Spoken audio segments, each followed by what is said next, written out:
call of the Hogs can be heard all the way to San Francisco. You're listening to Pod at the Palace with Curtis Wilkerson on Inside Arkansas. What's going on, everybody? Welcome into the post-game report card following Arkansas's 68-65 win over Georgia. I forgot what this feels like. Arkansas hasn't won a game in 2025. It's been over 3 weeks since they got a dub. But what I do remember is these report cards are a heck of a lot more fun to do after a win as opposed to a loss. Man, we've had some depressing ones lately. This is nice, though. Arkansas, listen, it was going to be an uphill battle in a lot of areas without Boogie Flan, especially the first game. I mean, you're kind of really on short notice in terms of figuring some things out, and your task was going out there and trying to beat an SEC team in a year where the league is just better than it's ever been. And so it was a huge challenge for Arkansas. We saw some of the the hiccups, the growing pains. Like, there's going to be an adjustment here for them to figure this thing out without Boogie. But what they did was, like Chin Coleman said, they embraced the grit. And they really had to grind one out, and they won this game on effort, which is something that we've been begging this team to do.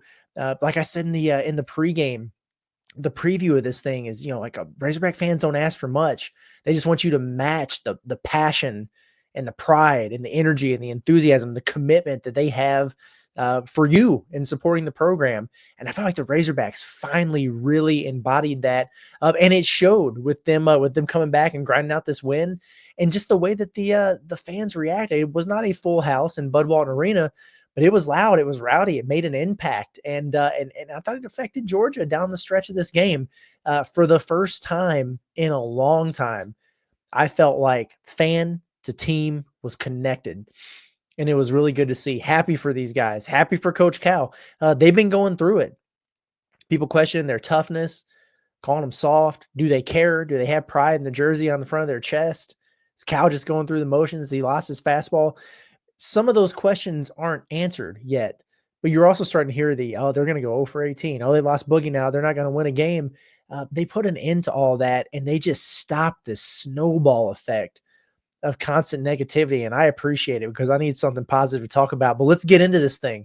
Report card. We'll start with the offense and defense, and then we'll work our way through the players as always. I mean, this is weird because it's a win.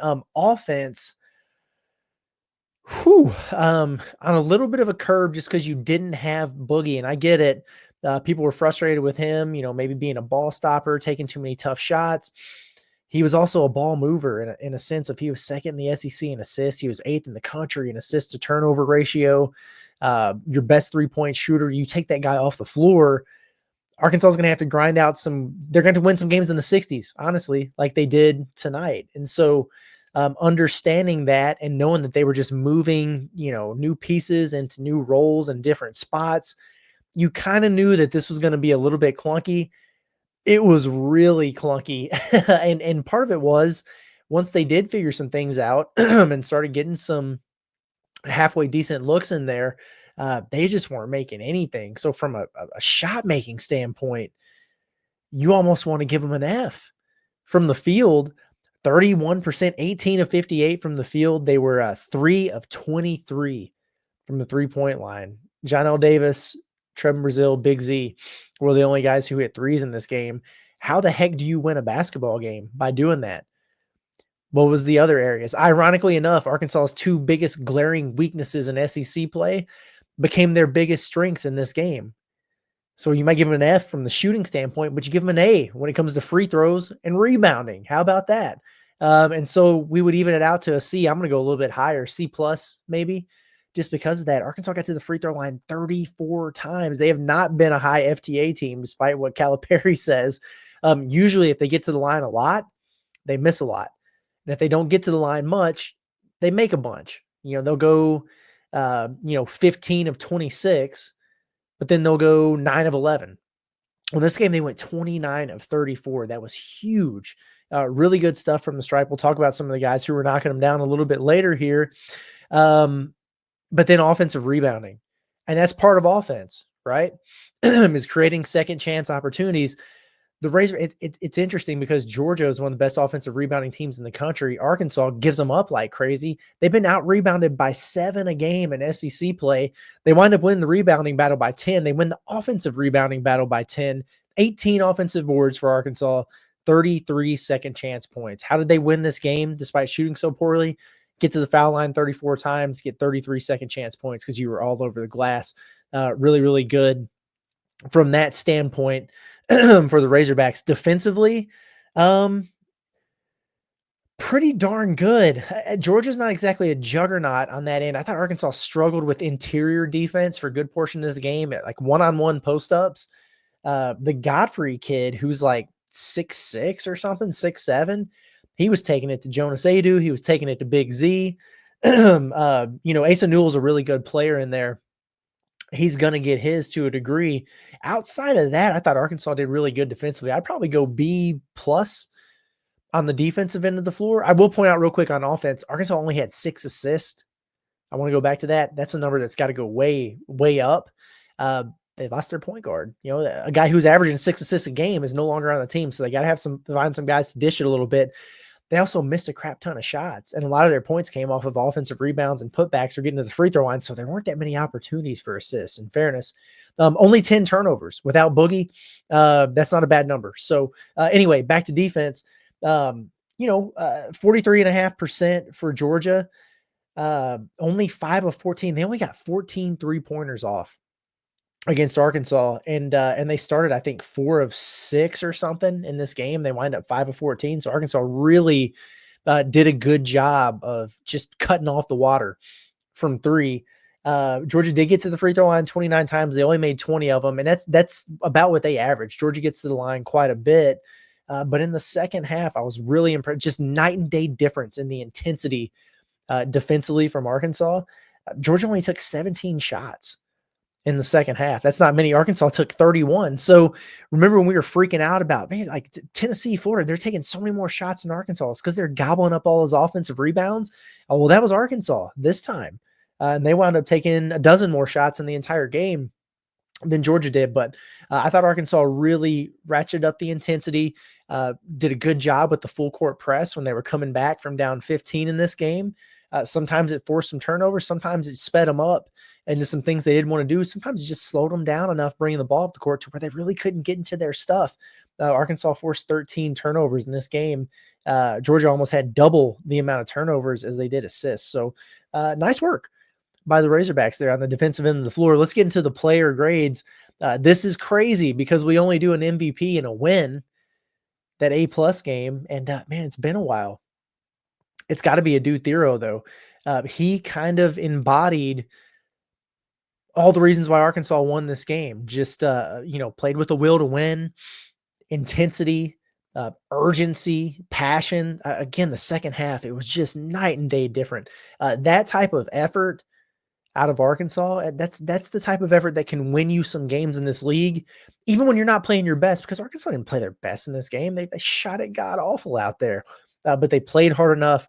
It looked like they wanted it more, and they were determined, and it gave them some confidence in there. So that was good. But yeah, Thero's got to be my MVP, A+. 17 points, led the Razorbacks, 5 of 8 from the field, so pretty efficient.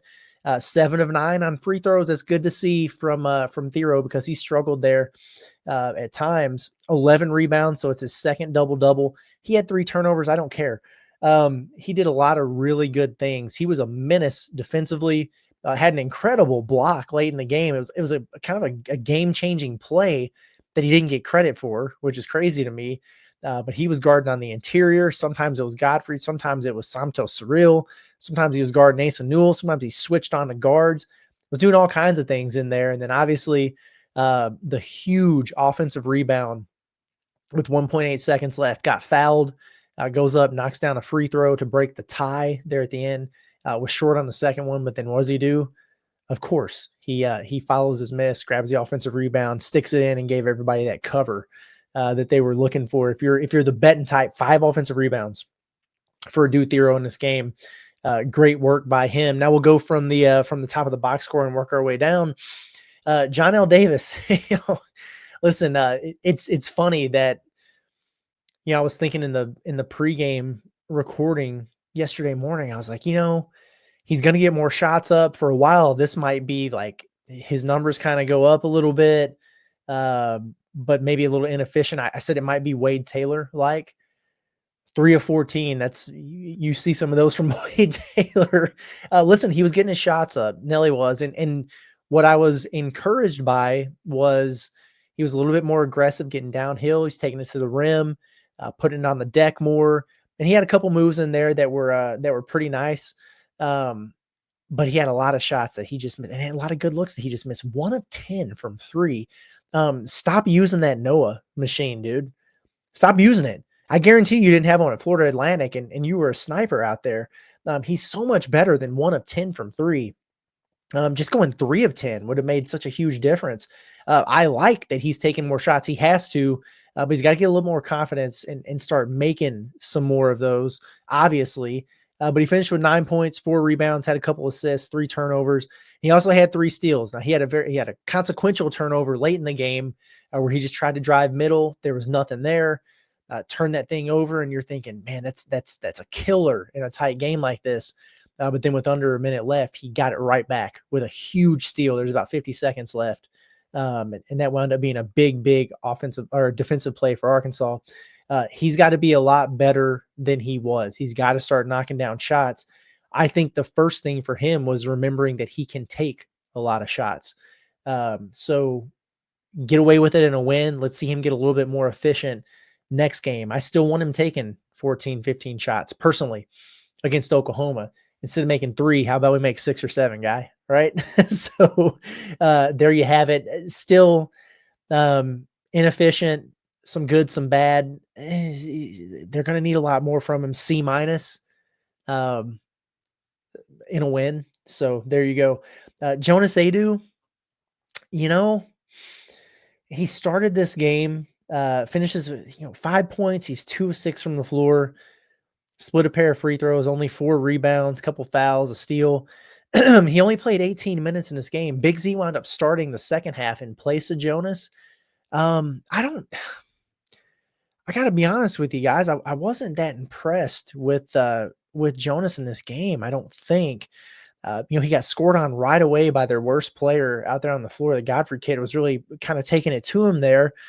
He crossed the guy over and then he drove it right down the middle of the lane and then just got tied up. It was a little bit of a soft play. Just didn't seem like he was playing with much urgency at all in the first half. In the second half, came around a little bit. He was getting on the offensive glass more, which was good to see. Had a couple moments there defensively where I thought he was giving better effort out there, but you just need it from him way more consistently. And again, I just have higher expectations for Adu, and he has to be better. He has to be the guy that I thought he was going to be when you're down Boogie. Like you have to be able to get double figures. You should be pushing a double-double from Jonas Adu every game, not this role player nonsense. I'm just not sure what's going on there. Is he hurting again? Is he under the weather? Is he just uncomfortable? What's going on there? But I'm gonna go, D+ maybe for Jonas. I just think they got to get more out of him. Carter Knox, interesting. In the first half, I was wondering if he was ever going to make another shot.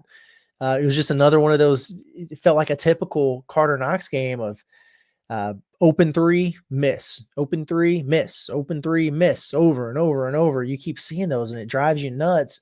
But second half, he played with so much energy, so much effort. Tenacity. He was getting after it. It was like a refuse to lose type of mentality. He talked about after the game how basically the coaches were saying, dude, you're not making shots, so drive it, get to the rack, see if you can get some contact. And he did exactly that. He was as aggressive as he's been all season, gets to the line 11 times, knocks down 10 free throws in the second half. It was huge for Arkansas. He was flying around, had a couple offensive rebounds, had 6 rebounds total for the game. 13 points he winds up with, 11 of them come from the free throw line. I get it. Not a perfect player. Got to make some open shots like him and Nelly. Like, you guys got to make some threes. Now you have to for this team. You can't be going 3 of 23 and expecting to beat teams.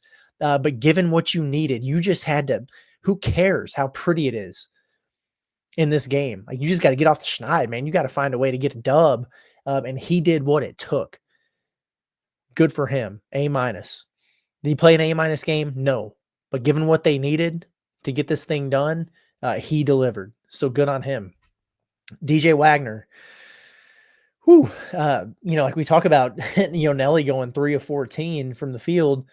So did DJ. Like, your starting backcourt winds up going 6 of 28 and you win a game. How's that even happen? Oh, we already talked about it. Free throws and offensive rebounds. I got it.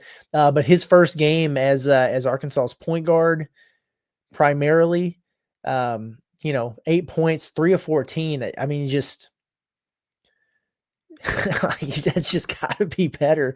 0 of 3 from 3. He only got to the free throw line a couple times, so everybody struggled. It felt like to put the ball in the hole in this game. 3 rebounds, 3 assists, a turnover, a steal. What I will say about DJ is good job initiating the offense, at least, not racking up any turnovers, not forcing the issue too much. I'm not talking about from the shot standpoint, but he's one of those guys who will drive into a wall of nothing and turn it over, and he didn't do too much of that in this game. The second half, his defensive intensity, like, he's guarding the point guard, so he's the man at the point of attack, and he wasn't slapping the floor, but he's pulling the short legs up a little bit and setting his butt down and guarding and playing with some intensity. And I thought that set the tone for what Arkansas was trying to do defensively. So I'm kind of in the same boat with him that I was John L. Davis of, buddy, you got to be more efficient when the ball comes out of your hand from a shot standpoint. You still did some good things in there. We'll go with a C maybe for DJ. Trevin Brazil. This is crazy because I feel like I need to give him an A. I want to give him an A-. I think I'm going to go B+ just because foul trouble killed him. He only played 11 minutes, but I feel like they were the most impactful 11 minutes I've ever seen. He's 2 of 3 from the field. He had 7 points, 3 rebounds, but it just doesn't tell all the story, does it?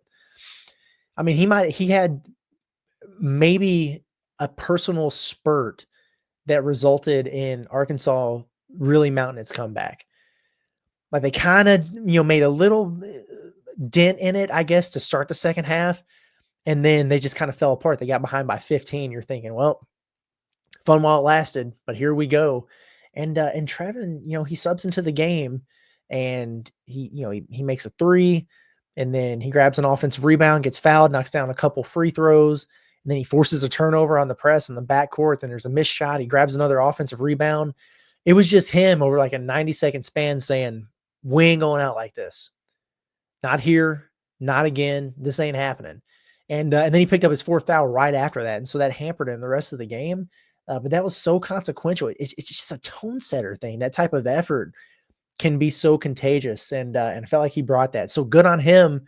Stay out of foul trouble, buddy, because I feel like this is a game where he could have played, 25 minutes and pushed double-double. I thought he was that impactful. Billy Richmond, interesting. He winds up only playing 12 minutes. There was a point where I tweeted out that he shouldn't come off the floor again. Arkansas seemed like they were going through the motions a little bit in the first half.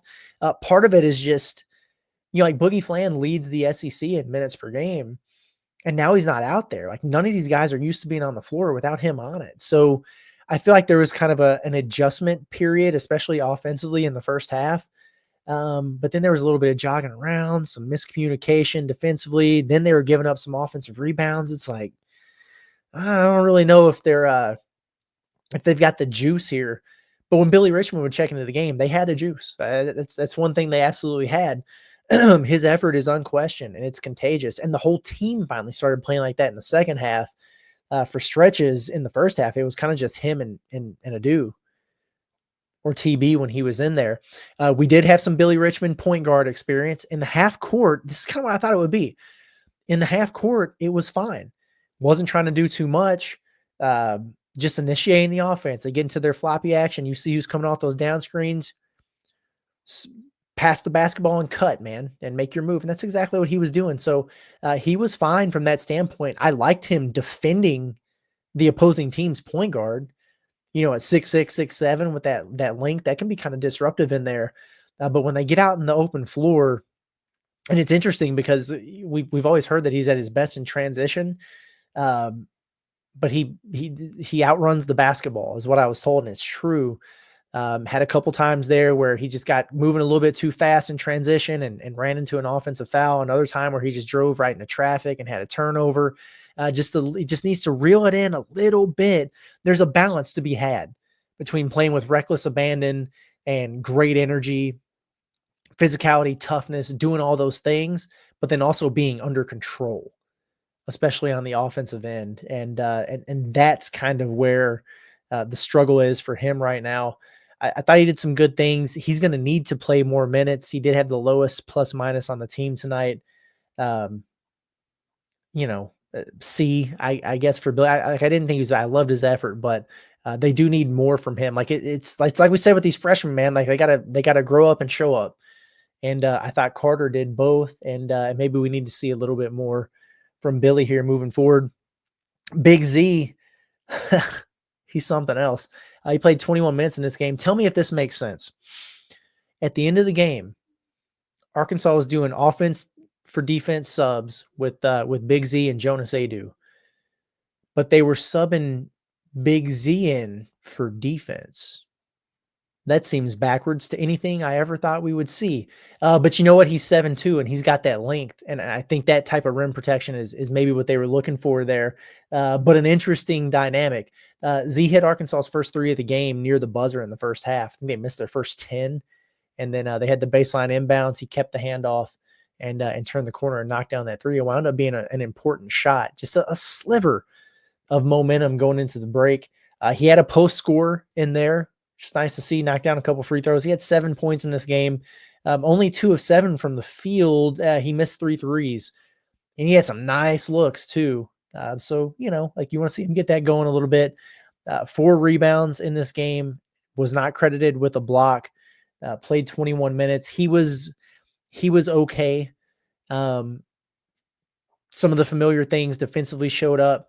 The one thing that I'm bothered by, and it's going to impact his grade for me, and I'll probably drop him to about a C- or so, was just, like they start him in the second half, and they take this RJ Godfrey kid, and listen, he's skilled in there, but he's 6, 7, 8 inches shorter than Big Z, and probably 20, 25 pounds lighter, and they're just posting Z up on the block, and this dude's going to work on him. And, and they did it multiple times. It'd be one thing if it was Asa Newell, the 6'11", 5-star McDonald's All-American freshman, but it wasn't. It was this other guy, and I was just like, what? What is going on here? Come on, big fella. But whatever. Yeah, Arkansas wound up getting through the win. They needed it. 12-7 now overall, 1-5. Do I feel like this is the switch is flipped? They're back. They're ready to go on this run. Nah, I'm not there. But you had to get one, and it doesn't matter how you get it. Now you see if this team kind of rallies around each other, right? You got another home game. You invigorated your fans a little bit, so it should be a nice atmosphere Saturday against Oklahoma. Another fairly favorable matchup on your home floor. Can you stack wins, and then can you improve? Because overall, like, what would we say? We love the effort and everything, but was this based on what you hope to see from Arkansas, like a C+ game or something? Like there's a lot left to be desired, a lot they can work on, a lot they can improve on. That should be encouraging. Like, I don't think they're going to consistently shoot 30% from the field and 13% from the 3. Like, they're not going to light it up, but I think they're going to improve on that, especially as they get used to playing without Boogie. Guys kind of settle into what their new roles are going to be. But hopefully this is a sign of things to come with how they're going to play with intensity and passion and effort, and be locked in on the defensive end of the floor and then on the backboards, because that could be big for them moving forward. But anyway, I'm getting out of here. Appreciate you guys. It's been a fun night. It's late. I want to go to sleep, and I'm looking forward to actually getting on here and talking about this tomorrow. Sometimes it's been dreadful. I'm not going to lie. With these struggles, I've been down bad, and I know you have too. So hopefully you enjoyed this win for the Razorbacks tonight, and maybe there will be more to come. But it's been Curtis Wilkerson with Inside Arkansas and the Pod at the Palace. Y'all have a good day. We'll see you in the morning.